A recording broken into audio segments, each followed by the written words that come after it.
to introduce our next speaker, Anne, who will be speaking about caring for our country, living waters and people. So Professor Anne Poelina is Vice President of the Australian Peace and Security Forum and Professor, Chair of Indigenous Knowledges and Senior Research Fellow, Nulungu Institute Research at the University of Notre Dame, Australia. She is a Kimberley Nyikina Warawa Indigenous woman, Chair of the Martuwarra Fitzroy River Council, and an active community leader, human and earth rights advocate, poet and filmmaker. Anne is a Peter Cullen Fellow, Adjunct Professor, College of the Indigenous Education Futures, Arts and Society at Charles Darwin University, and is the Murray-Darling Basin inaugural First Nations appointment to the Independent Advisory Committee on Social, Economic and Environmental Sciences, and has been awarded the Kailisa Rudevi Earth and Environment Award on International Women's Day in 2022 and a laureate from the Women's World Summit Foundation 2017.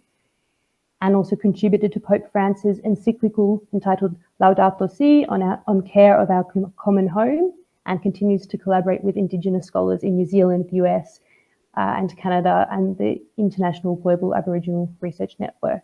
So I hand over to you.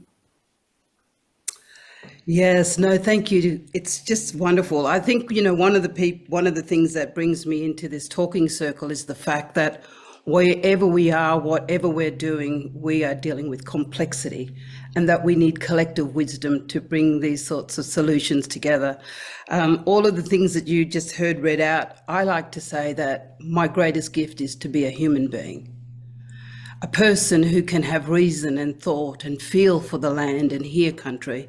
So my little conversation is really all about story. It's looking at my life in terms of what we've done as Indigenous people, that we come from a world of peace, of harmony, of balance. And where I live in the Kimberley, in a very short time, 150 years, all we've seen is the politics of economics that have played out and really impacting on everyone. So when I talk about Indigenous people, I want to say that we come from a world of we and not me, where individualism is not prized, that to be a human being and to stay humble and to, as my elders say, sit on the ground because you've got nowhere else to fall. And this is exactly why I've come into this space, is that we can have dialogue. We can talk, we can challenge, we can bring in critical thinking, really in terms of how do we bring our nation with us? How do we start to look at the opportunity in terms of the politics of economics and how that is impacting on land, water, people, and our quality of lives? Climate change is real as much as we want to deny it. And it's exactly the things that I've been thinking about is, why have we not started to look at a workforce that could respond to what I call climate wars, the chaos, the uncertainty, all of these things.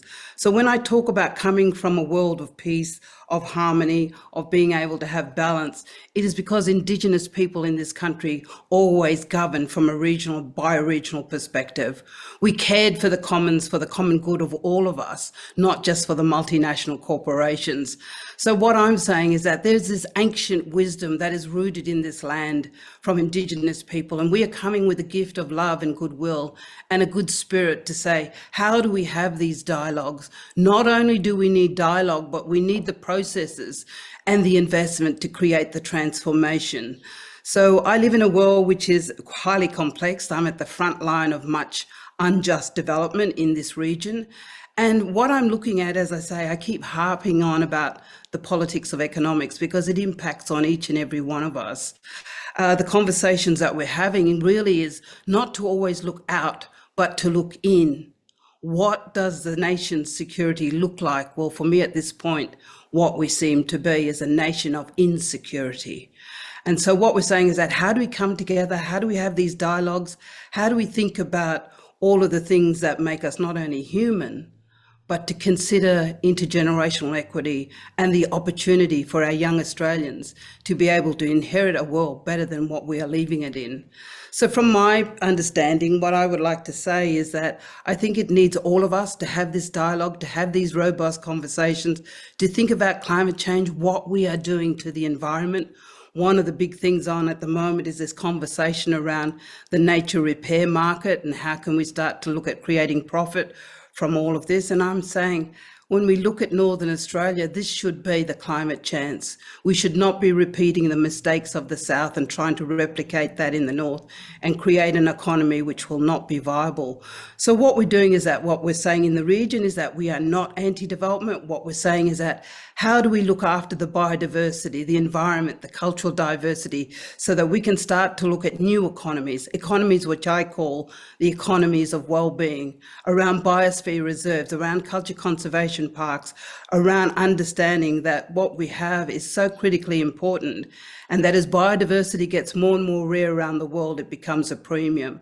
So right now, in this point in time, one of the things I'm saying is, why do we need to destroy biodiversity to create a nature repair market?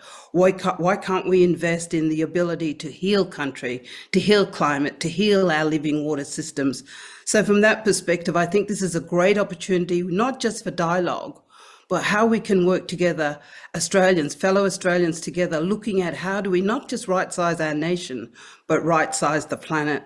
And so when we look at all of these sorts of things, we need to measure from such complexity how we're going to walk together. So the healing that I'm talking about is how do we start to look at bioregional planning, better ways of being able to manage our resources, walking hand in hand with fellow Australians, and be very, very mindful that country is changing.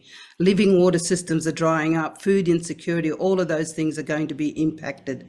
So from my perspective, I want to say it's been a really wonderful journey for me, because it sometimes can be very isolating, and to be able to find people who can share your ideas, write interesting papers, have these sorts of conversations, I think really for me, it's a start of a conversation through our launch today. And I really encourage you, all of you that are out there doing wonderful things, to write that 1- and 2-page article and get it in, because what we're doing is really creating, as I keep saying, a coalition of hope. So thank you for the time. Thank you for listening to me and being with me. And as I said, I think the greatest treasure is for all of us to think of ourselves as being valuable human beings who can think, who can have reason, who can have logic, and who can dream that this nation will have a future when we are all gone. Kalio Mabu, thank you. Thank you, Anne, really so much for that. And I think something else you said that really stood out to me towards the beginning was those ideas of values of harmony and balance and how they relate to building security in Australia. And I just wanted to pick up on those, as I feel like they sort of related to a lot of the more kind of practical then challenges that you raised. And then